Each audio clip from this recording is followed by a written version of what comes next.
Welcome to another deep dive. This one I think you're really going to find insightful. We're taking a look at Viktor Frankl's Man's Search for Meaning. Oh, this is a powerful book. It really is. It's not just like a feel-good self-help book. No. Frankl was a psychiatrist who lived through the horrors of the Nazi concentration camps. Mm.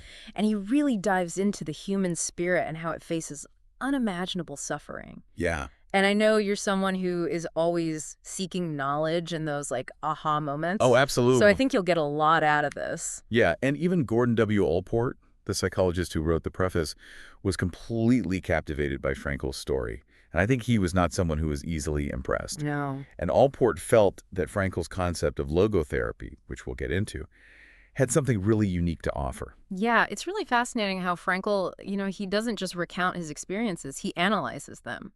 Oh. He draws psychological insights from like the depths of despair. And he doesn't sugarcoat anything. He describes the brutal selections, the fear of death, the dehumanizing impact of being reduced to just a number. Yeah.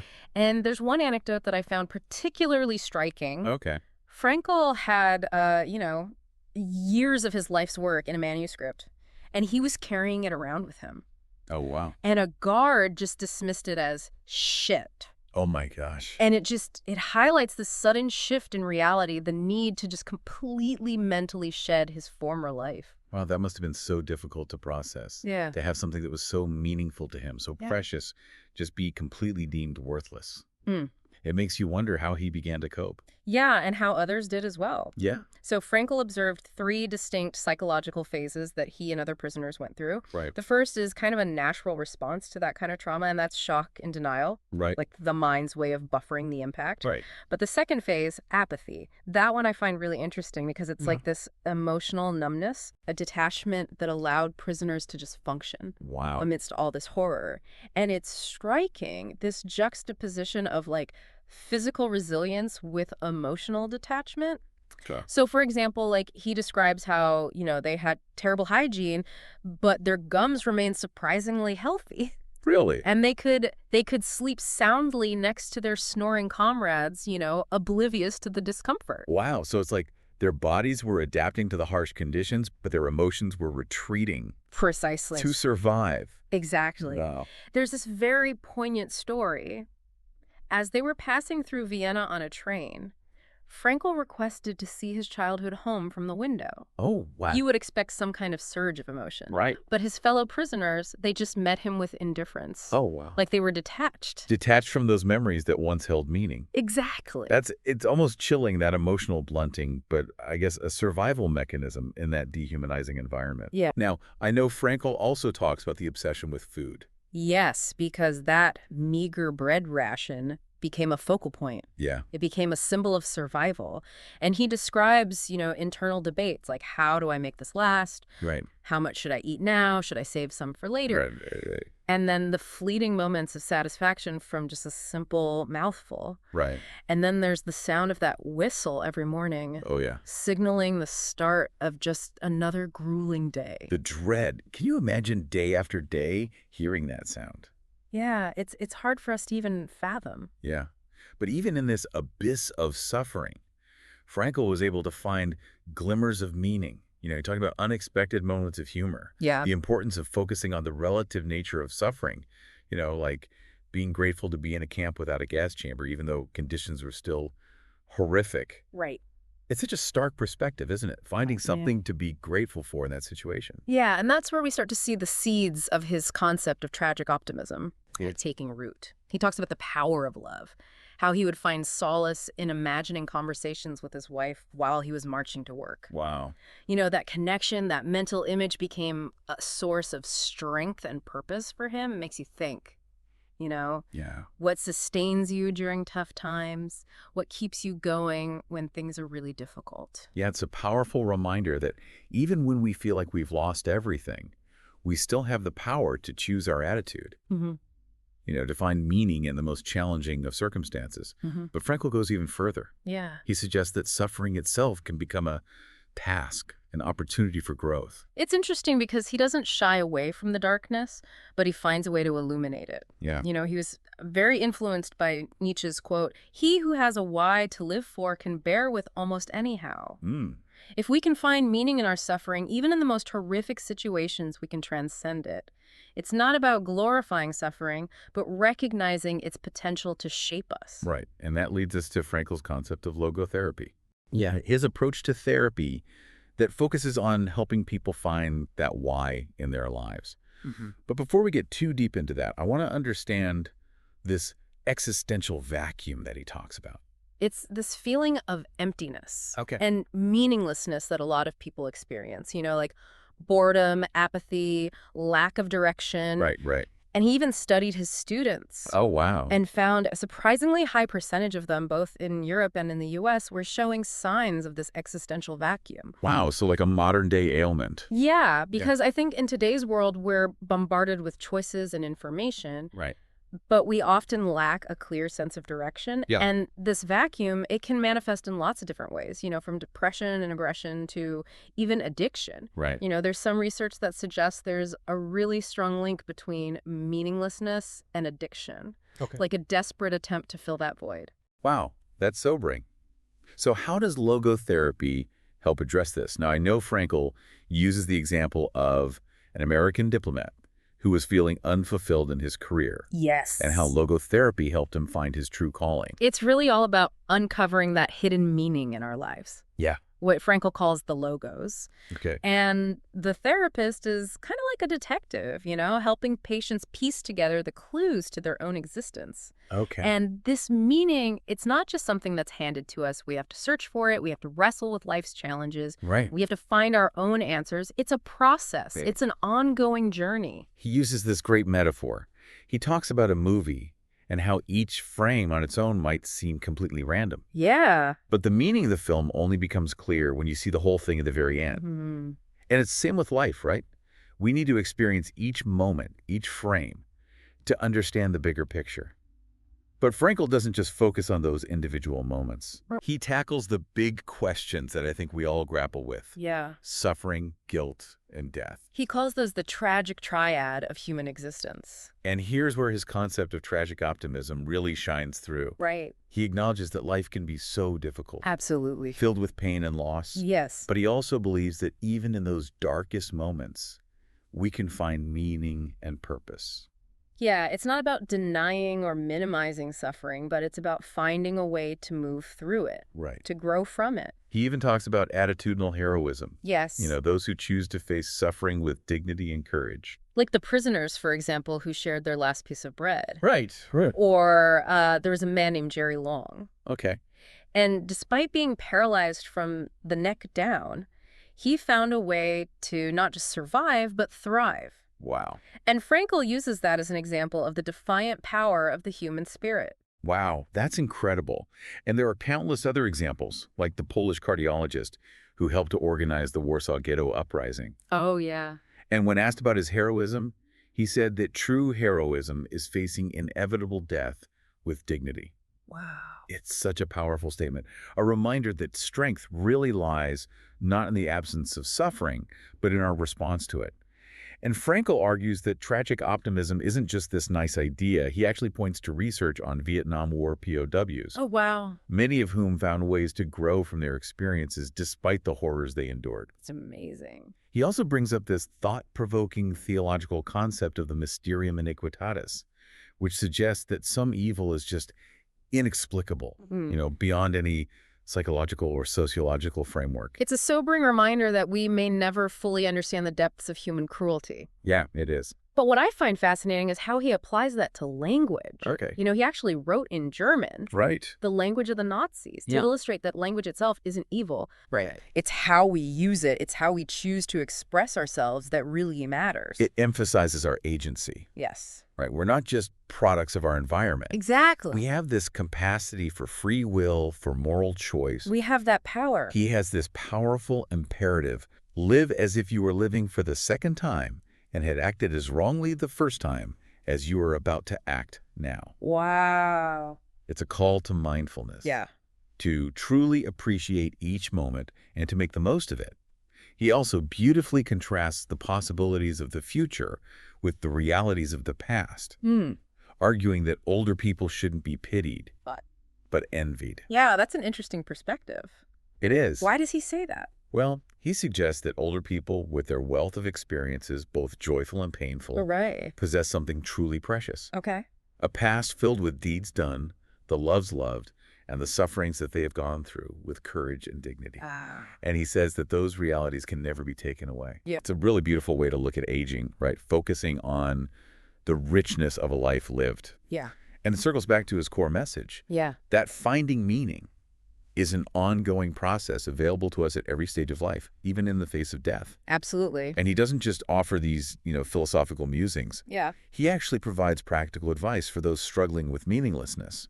He talks about the importance of taking responsibility for our lives, finding purpose in the tasks we choose to undertake. He even shares his experience working with suicidal patients, Wow.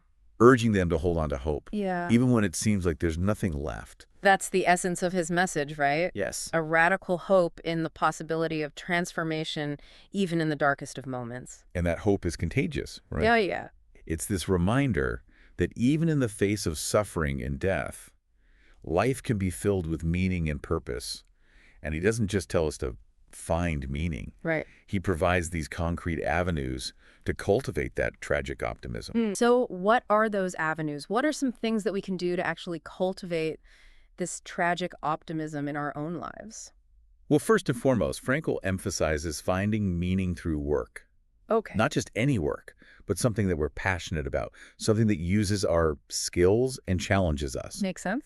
He also highlights the importance of finding meaning through love, connecting with others, building relationships, experiencing the world with compassion and empathy. Yeah, those seem fairly intuitive, but what about finding meaning through suffering? Right. I'm not sure I quite understand that one. Well, he's not saying we should actively seek out suffering, Right. but rather when it inevitably arises, we have a choice in how we respond. Okay. And we can choose to face it with dignity, Yeah. to learn from it, and to allow it to transform us for the better. So it's about finding the opportunity for growth amidst the pain. Exactly. And those are powerful tools. Yeah. And I think applicable to everyone, not just those who are facing extreme hardship. Right. It's about facing life's challenges head on with a sense of purpose, a willingness to grow. And it's not just about finding meaning for ourselves. Right. It's about helping others to find theirs. Frankl believed that by sharing our stories, offering support and encouragement, we can make a real difference in the lives of others. Absolutely. It's a beautiful legacy, using our experiences, even our struggles, to inspire and uplift others. This has been such an insightful conversation so far, and I feel like we've only scratched the surface of Frankl's ideas. I agree. Man's search for meaning, you can just revisit it again and again, and each time you'll discover something new. There's such a depth to his thinking. I agree. And before we move on, I want to know what you think so far. Yeah. What resonates most with you from Frankl's story? What gives your life meaning, even in the face of challenges? Share your comments below. Don't forget to like and subscribe to The Deep Dive for more explorations like this one. Now, let's dive a little bit deeper into some of the specific aspects of Frankl's theories, starting with logotherapy. So, building on this idea of finding meaning, one of the things that I found really striking about Frankl's work was how he observed the power of social connection. Even in the concentration camps? Yeah, even in the most dire circumstances. Okay. He talks about how even small acts of kindness, like sharing a meager bit of food or offering a word of encouragement, could really have a significant impact on someone's outlook. Wow. It wasn't just about like individual resilience, it was about finding strength in community. Right. In knowing that you weren't alone in your suffering. Yeah, he shares this really poignant example of improvising a group therapy session Oh, yeah. in one of the huts.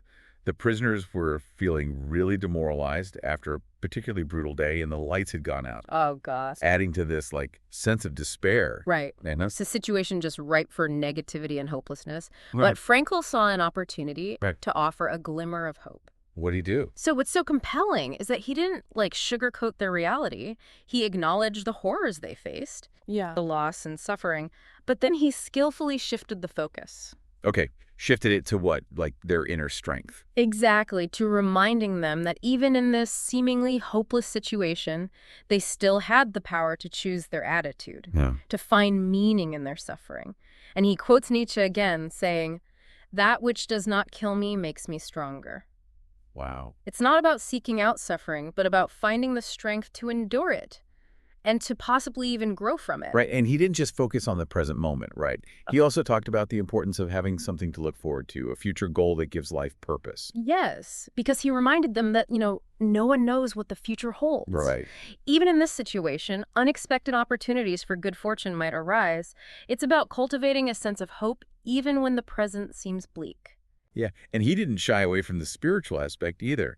He talked about how faith, whether it's in a higher power, in loved ones, even in one's own inner values, could provide a sense of meaning and purpose that transcends the immediate circumstances. Yeah, he even talked about the power of love, how the memory of loved ones or the anticipation of reunion could sustain a person Yeah. through unimaginable hardships. It's incredible to think that in those moments of just utter despair, these men could find a glimmer of hope in something as abstract as love or faith.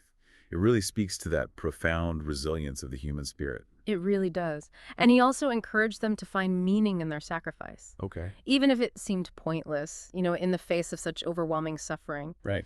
He argued that every life has value, that even in death there can be a sense of purpose and dignity. It's a powerful message, and it clearly resonated with them. He describes how they would come to him afterwards, tears in their eyes, Yeah. thanking him for his words of hope. It's a reminder that even in the darkest times, that spark of hope, that sense of shared purpose, can make all the difference. Yeah, it's almost like meaning itself becomes a source of resilience. Precisely. And Frankl doesn't just focus on surviving within the camps. He also addresses the challenges of returning to life after liberation. Oh, that's a good point. I hadn't really considered that.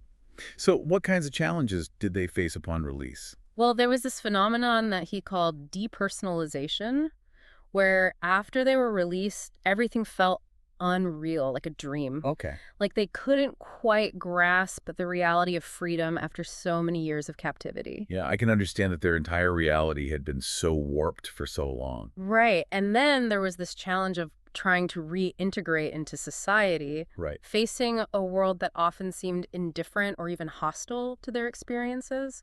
And he describes the bitterness and disillusionment that many of the prisoners felt upon returning home. Yeah, it must have been so difficult to try and connect with people who couldn't even begin to understand what they'd been through. Yeah, and Frankl also highlighted the psychological dangers of sudden liberation, comparing it to the bends. The bends. Yeah. Like, what diverse experience. Viktor They Frankl. surface too quickly. Exactly. So it's this idea that this sudden release of pressure, both physical and psychological, can be very disorienting Right. and even harmful. That's a really interesting analogy. So how did he suggest that they navigate this transition? He emphasized the importance of facing their pain, processing their experiences, and finding new sources of meaning and purpose. He believed that by doing so, they could ultimately emerge from even the darkest of times, stronger and more compassionate. That's such a powerful message. And it resonates, I think, even today. Yeah. Trauma can have such long-lasting effects, and healing takes time and support. But Frankl's emphasis on finding meaning, even in the aftermath of such horrific experiences, it's truly inspiring. It is. And he also delved into the moral challenges Okay. that some prisoners faced, how the brutality they had witnessed and experienced could really warp their sense of right and wrong. Yeah, it's a reminder that trauma can impact us on so many different levels. But I love how Frankl also emphasizes the resilience of the human spirit, Yeah. the capacity for growth and transformation, even in the face of unimaginable suffering. He believed that by confronting our pain, by finding new sources of meaning and purpose, we can heal and we can move forward. Yeah. And that brings us back to logotherapy, Let's unpack that. his approach to helping people find that meaning. So you mentioned earlier that logotherapy is about finding the logos, the meaning in our lives. Yeah. But how does it actually differ from traditional psychoanalysis? Well, Frankl actually studied under Freud and Adler, Right. but he felt like their approaches were missing something crucial. Psychoanalysis really focuses on uncovering the past, but logotherapy is very future-oriented. It's about helping people find meaning in their present and future actions, regardless of their past experiences. So instead of dwelling on past traumas, logotherapy helps people find a sense of purpose that propels them forward. Exactly. Frankl believed that we are fundamentally driven by a will to meaning, Okay. a desire to find purpose and significance in our lives. He argues that it's even more fundamental than the will to pleasure that Freud emphasized. That's a pretty radical idea to suggest that meaning is more fundamental than pleasure. Yeah. But it makes sense when you consider the lengths people will go to for a cause they believe in. Absolutely. For something that gives their life purpose. Think about the sacrifices that people make for their families, their communities, their ideals. Yeah. It's often not about pleasure. It's about something deeper, something that gives their life meaning. Absolutely.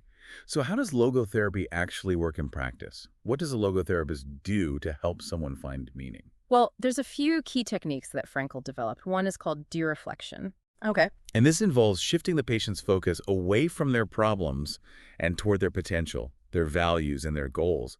So instead of dwelling on their symptoms, they're encouraged to engage in meaningful activities, to pursue their passions. Well, it's about shifting the focus from what's wrong with me Yeah, to what can I do with my life. exactly.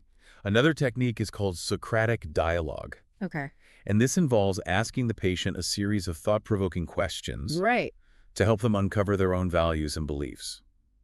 The therapist acts as a guide, facilitating self-discovery rather than providing answers. So it's about empowering the individual to find their own path, their own meaning. Precisely. And finally, Frankl also used paradoxical intention. Okay. This is a technique often used for anxiety and phobias and involves encouraging the patient to do the very thing that they're afraid of. Oh, wow. By confronting that fear head-on, they can often overcome it. So it's about kind of turning the fear on its head, using it as a catalyst for growth. Exactly. And, these are just a few examples of the techniques used in logotherapy. But the key takeaway is that it's a very individualized approach. It's tailored to the specific needs and circumstances of each patient. There's no one-size-fits-all solution. It's about empowering the individual to find their own unique path to meaning. Exactly. That's fascinating. And I think that's one of the reasons why Frankl's work continues to resonate with people today. It offers a message of hope, a message of empowerment, a reminder that even in the face of suffering and adversity, we can find meaning and purpose in our lives. But before we go any further with that, I'd love to hear from you. What are your initial thoughts on logotherapy? Does it align with your own experiences of finding meaning? Share your comments below, and don't forget to like and subscribe to The Deep Dive for more insightful explorations like this one. It's really amazing to think that even in a concentration camp, Frankl could find those moments of connection and meaning. It speaks to this deep well of resilience that we all have within us. But before we get too far ahead, I want to go back to those 3 psychological phases you mentioned earlier. Oh, right. Those are really key to understanding how people adapt to those kinds of extreme situations. We talked about shock and denial, followed by apathy. Right. But that third phase, depersonalization, it really highlights the struggle of reclaiming your humanity. After enduring such trauma, yeah. So what does depersonalization mean exactly in this context? It's like a feeling of detachment, Okay. of unreality. Imagine finally being liberated after years of this dehumanizing treatment. But then the world you return to, it feels strange, unfamiliar. Like there's this disconnect between your inner world and the outer world. Yeah, that makes sense. After being reduced to just a number for so long, having your identity completely stripped away, it must be so difficult to re-enter a world where people have, individual names and hopes and dreams. It's like trying to fit back into a skin that you've outgrown. Exactly. And Frankl describes this feeling of disorientation, the difficulty of readjusting to freedom, to choice. After years of having those things completely taken away, imagine something as simple as choosing what to eat or what to wear, what to do with your day. Right. Those choices could feel totally overwhelming after years of having every single aspect of your life dictated by someone else. Yeah, I hadn't thought about it that way, but it makes complete sense. It's like a muscle that's atrophied from just lack of use. And then there's also the challenge of dealing with the emotional and psychological scars, Of course, yeah. Many prisoners struggled with guilt, with anger, with a sense of profound loss. Liberation didn't erase the trauma. Right. So how did Frankl help these people navigate this really difficult transition? Well, he believed that the key to healing was finding meaning in the present and in the future, regardless of what they had been through. This is where logotherapy really comes in. Okay. It offers a framework for rebuilding a life of purpose after trauma. Okay, I'm ready to go deeper into logotherapy. Yeah. Now, you said before that it focuses on this will to meaning. Yeah. But what does that actually mean in a practical sense? How can we actually find meaning in our lives? Frankl, he identified 3 main avenues for meaning making. Okay. The first is creative, Okay. expressing yourself through art, music, writing, any form of creativity. Yeah. The second is experiential, Okay. finding meaning through experiences like relationships, nature, or travel. Yeah, I can definitely see those. But then there's the third one, Yeah. and this is the one that we touched on earlier, The suffering. Yeah. meaning through suffering. It seems a little counterintuitive. How can suffering be a source of meaning? Yeah.